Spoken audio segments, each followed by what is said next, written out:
Hi, this segment here is to teach you a little bit or give you some insight on some of the nymph patterns that we utilize in the spring on the Yakima. Obviously, some of these will cross over into other times of year.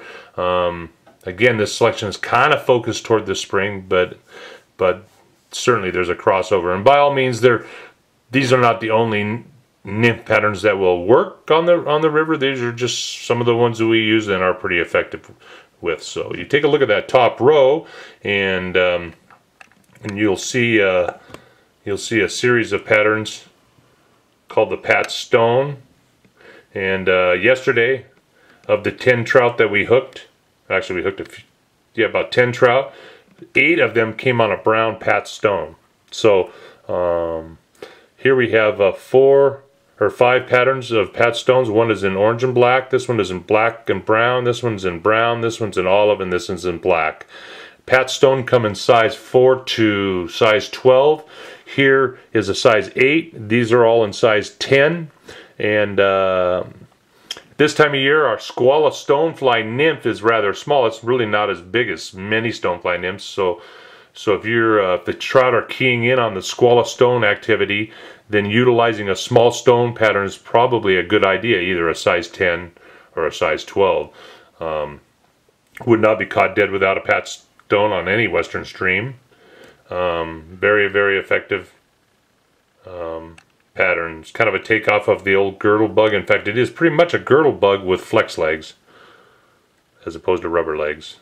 Flex legs are kind of rubber, but they're not the exact same as just standard rubber. So anyways, the Pat Stone. As we scroll down, look at a few other patterns that we utilize on the Yakima when it comes to stonefly nymphs. Here we have the first one on the right there. We have the mini K stone. Oops, the mini K stone in brown. Here we have the one next to that is the 20-incher.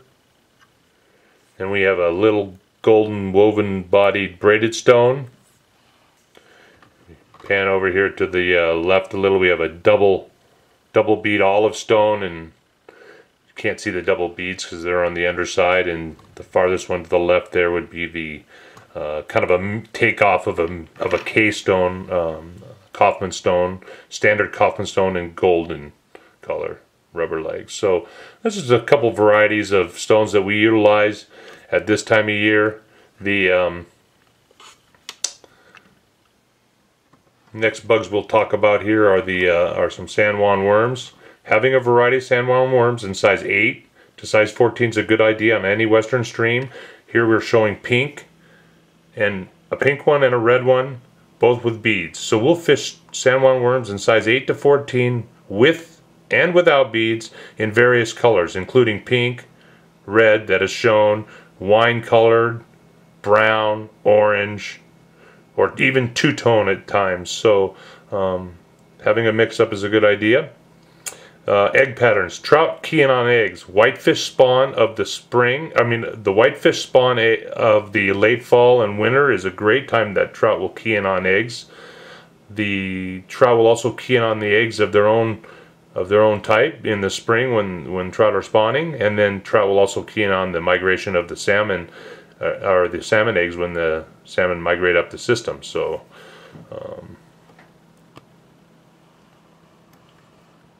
talk a little bit about some other main attractor nymphs. We utilize size 12 to 16 smaller nymphs. Our smaller nymphs of spring tend to be like a size 12 to 16.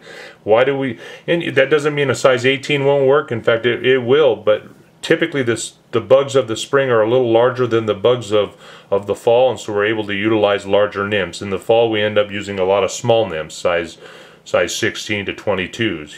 In the spring, size 12 to 18. So, anyways, here's a series of prince nymphs.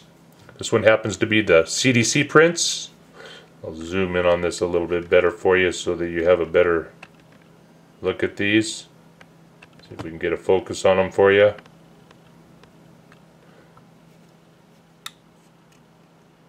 The farthest one to the right is a CDC prince. Here's the king prince, a rubber leg prince, and This one is the formerly known as Prince. This is the Rubber Leg Prince, and this is the King Prince. So we have 4 Prince patterns there.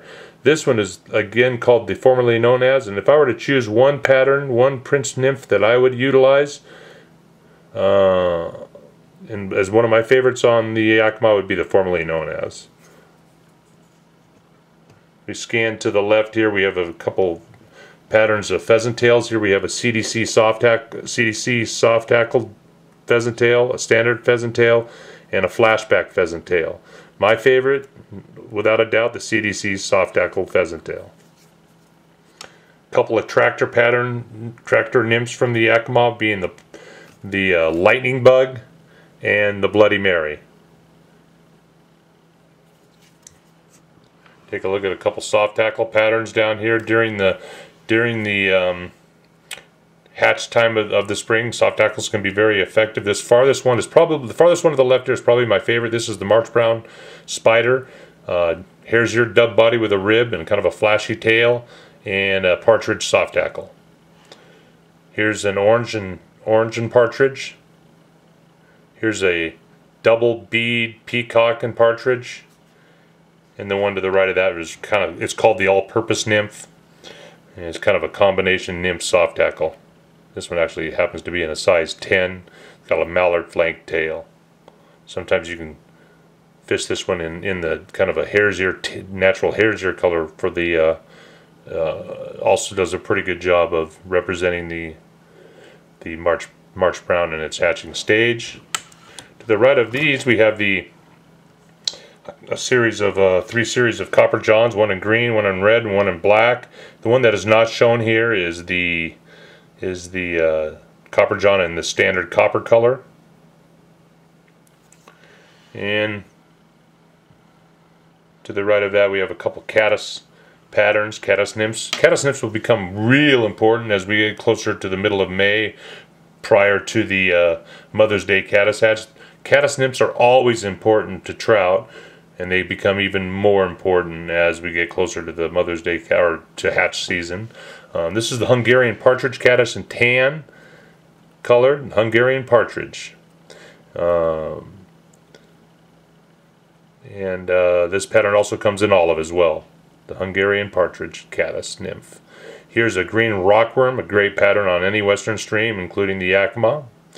And this one's a red brassy, which is larva-like. And both the midge and caddis come from a larva stage. A red brassy works pretty good throughout the season on the Yakima, and can duplicate for caddis as well as midges. So there's a little insight on some of the